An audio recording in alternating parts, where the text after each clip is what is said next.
دعوت نامہ اہل دنیا کے نام لکھنے کے 3 مقاصد ہیں۔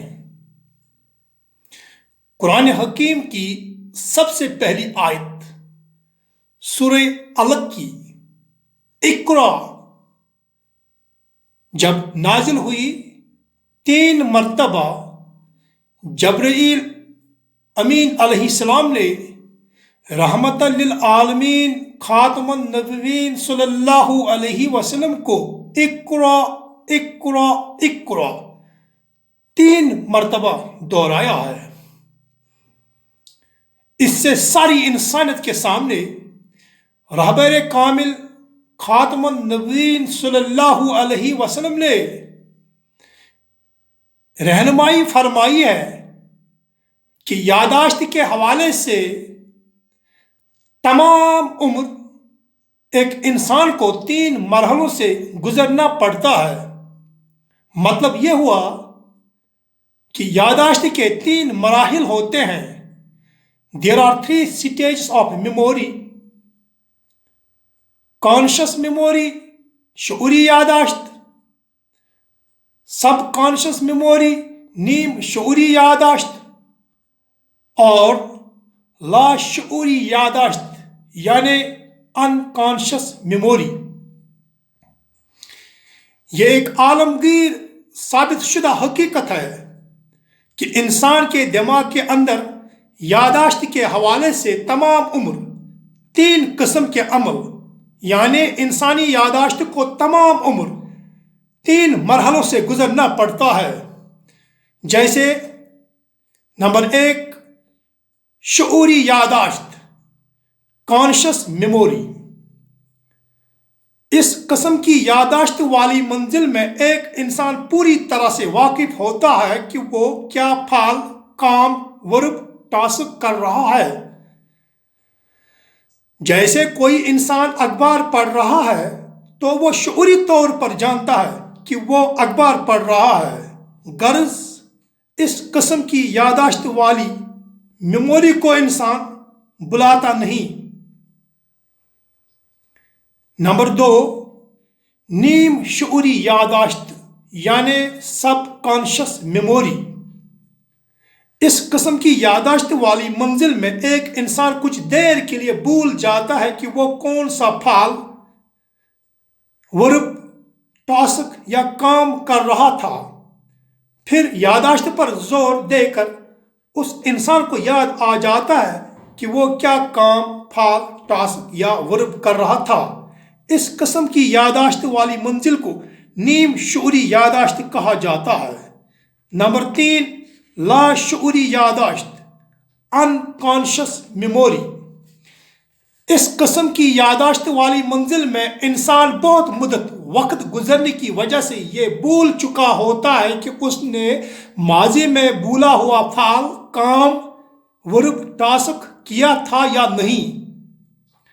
اس قسم کی یاداشت کو یاد دلانے کے لیے ایک انسان کے سامنے بہت سارے ثبوت ہونے چاہیے۔ جیسے ایک بچہ بچپن میں جب مٹھائی کھاتا ہے اس کو والدین، ماں باپ، پیرنٹس کہتے ہیں بیٹا یا بیٹی مٹھائی مت کھاؤ، دانت خراب ہو جائیں گے۔ وہ ان کی بات نہیں مانتا۔ پھر یہی بچہ جب جوان ہو جاتا ہے تو اس کے دانت گرنے شروع ہو جاتے ہیں۔ اس سے جب کوئی پوچھتا ہے کہ آپ کے دانت خراب کیوں ہوئے ہیں، وہ جواب دیتا ہے کہ میں بچپن میں مٹھائی کھاتا تھا۔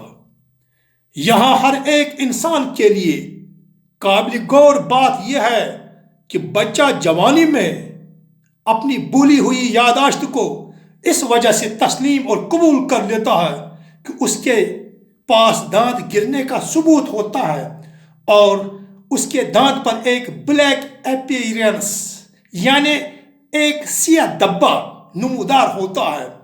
اس قسم کی یاداشت والی منزل کو لا شعوری یاداشت کہا جاتا ہے۔ تمام زمین و آسمان کے مالک رب العرش العظیم کا ارشاد ہے وَإِذْ أَخَذَ رَبُّكَ مِنْ بَنِي آدَمَ مِنْ ظُهُورِهِمْ ذُرِّيَّتَهُمْ وأشهدهم على أنفسهم ألست بربكم قالوا بلى شهدنا أن تقولوا يوم القيامة إنا كنا عن هذا غافلين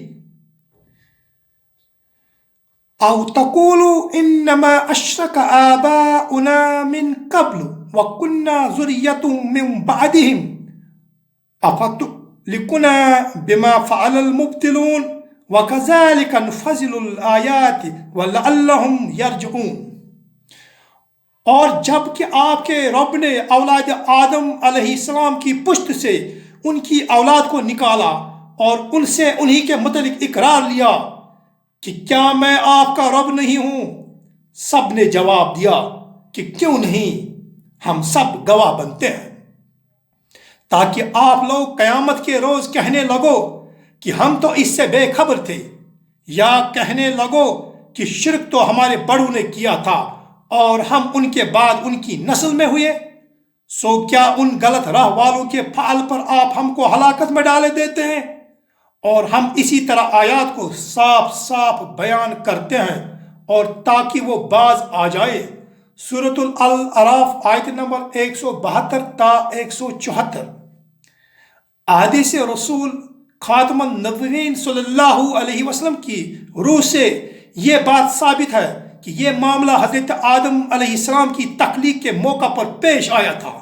اس وقت فرشتوں سے آدم علیہ السلام کو سجدہ کرایا گیا اور زمین پر انسان کو خلیفہ بنانے کا اعلان کیا گیا۔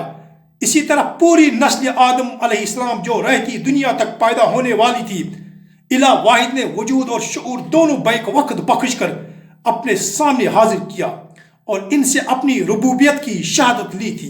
اس سلسلے میں حضرت ابی بن کعب رضی اللہ تعالیٰ عنہ حضور نبی اکرم صلی اللہ علیہ وسلم کی تعلیمات کی روشنی میں فرماتے ہیں، الہ واحد نے سب کو جمع کیا اور ایک ایک قسم اور ایک ایک دور کے لوگوں کو الگ الگ گروہوں کی شکل میں مرتب کر کے انہیں انسانی صورت اور گویائی کی طاقت عطا کی، پھر ان سے عہد و میثاق ایگریمنٹ کووننٹ لیا اور انہیں اپنے اوپر گواہ بناتے ہوئے پوچھا کہ کیا میں آپ کا رب نہیں ہوں؟ انہوں نے عرض کیا ضرور آپ ہمارا رب ہے۔ تب الہ واحد نے فرمایا کہ میں آپ پر زمین و آسمان کو اور خود آپ کے باپ آدم علیہ السلام کو گواہ ٹھہراتا ہوں، تاکہ آپ قیامت کے روز یہ نہ کہہ سکو کہ ہم کو اس کا علم نہ تھا۔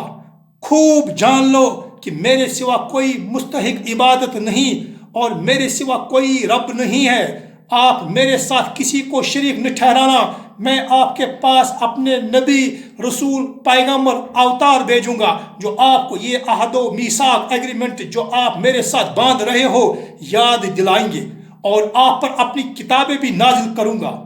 اس پر سب انسانوں نے کہا کہ ہم گواہ ہوئے آپ ہی ہمارا رب ہے اور آپ ہی ہمارا معبود ہے، آپ کے سوا نہ کوئی ہمارا رب ہے نہ کوئی معبود۔